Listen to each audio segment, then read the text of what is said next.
വചനം വചനം ത്രിയേക ദൈവമം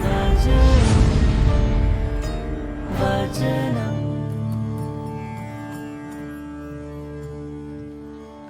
നിങ്ങൾ പ്രാർത്ഥിക്കുന്നത് കണ്ടിട്ട് ആർക്കെങ്കിലും പ്രാർത്ഥിക്കാൻ കൊതി തോന്നിയിട്ടുണ്ടോ?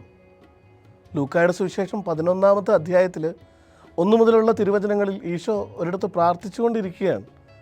പ്രാർത്ഥിച്ചു കഴിയുമ്പോൾ ശിഷ്യന്മാരിൽ ഒരുവൻ വന്ന് അവനോട് ചോദിക്കും, ഞങ്ങളെയും പ്രാർത്ഥിക്കാൻ പഠിപ്പിക്കണമേ എന്ന്.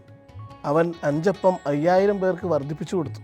കാനായിൽ വെള്ളം വീഞ്ഞാക്കി, അന്ധന് കാഴ്ച നൽകി, ഒരുപാട് അത്ഭുതങ്ങൾ ചെയ്തു. എന്നിട്ടും അവയിലൊന്ന് ഞങ്ങളെ പഠിപ്പിച്ചു തരണമേ എന്ന് അവരാവശ്യപ്പെട്ടില്ല.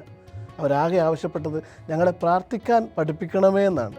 കാരണം അവൻ്റെ പ്രാർത്ഥന കണ്ട്, പ്രാർത്ഥന കഴിഞ്ഞുള്ള അവൻ്റെ മാറ്റം കണ്ട് അവർക്കും പ്രാർത്ഥിക്കാൻ കൊതി തോന്നിയിട്ടുണ്ട്. കഴിഞ്ഞ ആഴ്ച ഇതേ സമയം ഈശോ മാർത്തയുടെയും മറിയത്തിൻ്റെയും ഭവനത്തിലാണ്. ഒരുപാട് പരാതികളും പലവിധ കാര്യങ്ങളിൽ വ്യഗ്രചിത്തയുമായതുകൊണ്ട് മാർത്തയ്ക്ക് ഈശോയുടെ അരികിലിരുന്ന് പ്രാർത്ഥിക്കാൻ പറ്റുന്നില്ല. മറിയത്തിനാവട്ടെ ഈശോയുടെ അരികിലിരുന്ന് പ്രാർത്ഥിക്കുന്നത് കൊണ്ട് പലവിധ കാര്യങ്ങളെക്കുറിച്ച് ചിന്തിക്കുവാനോ പരിഭവപ്പെടാനോ പരാതിപ്പെടാനോ പറ്റുന്നില്ല. ഇന്ന് ശിഷ്യന്മാർ കാണുന്നത് ഈശോ ഈ തിരക്കുകൾക്കിടയിൽ ഇരുന്ന് പ്രാർത്ഥിക്കുന്നതാണ്. ശിഷ്യന്മാർക്ക് ഇതൊക്കെ കണ്ടപ്പോൾ ഒരു കാര്യം തീർച്ചയായിട്ടുണ്ടാവണം: പ്രാർത്ഥിച്ചാൽ മതി, ബാക്കി എല്ലാ കാര്യങ്ങളും കൃത്യമായും ജീവിതത്തിൽ നടന്നുകൊള്ളും. ഈശോ അവരെ പ്രാർത്ഥിക്കാൻ പഠിപ്പിക്കുകയാണ്. എങ്ങനെ നിൽക്കണമെന്നോ എങ്ങനെ കൈ പിടിക്കണമെന്നോ ഒന്നും അല്ല ഈശോ പറയുന്നത്. ഒരു കുഞ്ഞ് തൻ്റെ ആഗ്രഹങ്ങളും അഭിലാഷങ്ങളും അപ്പനോട് ചോദിച്ച് മേടിക്കുന്ന അതേ ആറ്റിറ്റ്യൂഡ് വേണം പ്രാർത്ഥനയ്ക്ക് എന്ന് ഈശോ പഠിപ്പിക്കുന്നു. അപ്പൻ്റെ പേര്, അപ്പൻ്റെ രാജ്യം, അപ്പൻ്റെ ഇഷ്ടം, ഇതൊക്കെ ഇവിടെ നിറവേറണം. കാരണം അപ്പനാണ് എൻ്റെ ഹീറോ. ആ ഒരു ആറ്റിറ്റ്യൂഡ് വേണം പ്രാർത്ഥനയ്ക്ക് എന്ന് ഈശോ കാണിച്ചു തരുന്നു. ഗത്സമനിയിലെ പ്രാർത്ഥനയിലും നമ്മൾ അത് തന്നെയല്ലേ കാണുന്നത്? എൻ്റെ ഇഷ്ടമല്ല, അങ്ങയുടെ ഇഷ്ടം നിറവേറട്ടെ എന്നല്ലേ അവിടുന്ന് പ്രാർത്ഥിക്കുന്നത്. മക്കൾക്ക് അപ്പനോടുള്ള ആഗ്രഹങ്ങൾ ചോദിച്ചു മേടിക്കുന്നതാണ് പ്രാർത്ഥനയെങ്കിൽ എങ്ങനെ നമുക്ക് ദൈവമക്കളാകാൻ സാധിക്കും? യോഹന്നാൻ്റെ സുവിശേഷം 1-ാം അധ്യായം 12-ാമത്തെ തിരുവചനം, തന്നെ സ്വീകരിക്കുന്നവർക്കെല്ലാം, തൻ്റെ നാമത്തിൽ വിശ്വസിക്കുന്നവർക്കെല്ലാം ദൈവമക്കളാകാനുള്ള കഴിവ് അവൻ നൽകി. വിശ്വസിക്കുക, സ്വീകരിക്കുക. അവനിൽ പൂർണ്ണമായി വിലയം പ്രാപിക്കുന്നവർക്കൊക്കെ ദൈവമക്കളായി ജീവിക്കാനായിട്ട് സാധിക്കും. അവർക്ക് അവനോട് എല്ലാ കാര്യങ്ങളും ചോദിച്ച് മേടിക്കുവാനായിട്ടുള്ള അധികാരവും അവൻ നൽകും. Give us this day our daily bread. അന്നന്ന് വേണ്ട ആഹാരം ഇന്നും ഞങ്ങൾക്ക് തരണമേ. അതെന്താ അന്നന്ന് വേണ്ടുന്നത്? ഒരു മാസത്തേക്കോ ഒരാഴ്ചത്തേക്കൊക്കെ നമുക്ക് നേരത്തെ തന്നെ മേടിച്ച് വെച്ചുകൂടെ? ദൈവത്തിനത് മുൻകൂട്ടി തരാനായിട്ടുള്ള പവറില്ലേ?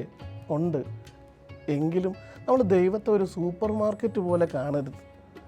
അനുദിനം വേണ്ടത് ചോദിച്ച് മേടിക്കും. കാരണം എല്ലാ ദിവസവും നിൻ്റെ സാന്നിധ്യവും നിൻ്റെ പ്രാർത്ഥനയും നിൻ്റെ സംസാരവും അവൻ ആഗ്രഹിക്കുന്നുണ്ട്. അതുകൊണ്ട് തന്നെ പ്രിയപ്പെട്ടവരെ, നമ്മൾ ഒരുപാട് ഇഷ്ടപ്പെട്ടവരെ നമ്മൾ ഓരോ ദിവസവും എത്രയോ തവണ വിളിക്കാറുണ്ട്, എത്രയോ തവണ അവരെ കാണണമെന്ന് ആഗ്രഹിക്കാറുണ്ട്.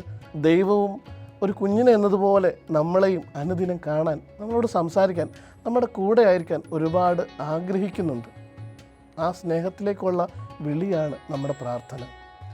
സുഭാഷിതങ്ങളുടെ പുസ്തകം 30-ാം അധ്യായത്തിൻ്റെ 8ഉം 9ഉം വാക്യങ്ങളിൽ നമ്മൾ ഇപ്രകാരം വായിക്കുന്നുണ്ട്: ദാരിദ്ര്യമോ സമൃദ്ധിയോ എനിക്ക് തരരുതേ, ആവശ്യത്തിന് ആഹാരം തന്ന് അങ്ങനെ പോറ്റണമേ. ഞാൻ സമൃദ്ധിയിൽ അങ്ങയെ അവഗണിക്കുകയും കർത്താവ് ആരെന്ന് ചോദിക്കുകയും ചെയ്തേക്കാം. ദാരിദ്ര്യം കൊണ്ട് മോഷ്ടിച്ച് ദൈവനാമത്തെ നിന്ദിക്കുകയും ചെയ്തേക്കാം. എനിക്ക് അന്നന്നത്തെ ആവശ്യത്തിനുള്ളത് മതി ദൈവമേ. അത് ഞാൻ എല്ലാ ദിവസവും ഒരു മടിയും നാണവും കൂടാതെ ചോദിച്ച് മേടിച്ചോളാം. കാരണം അങ്ങെൻ്റെ അപ്പനാണ്. അങ്ങോട്ട് മിണ്ടാൻ എനിക്കും കൊതിയാണ്. ആമേൻ.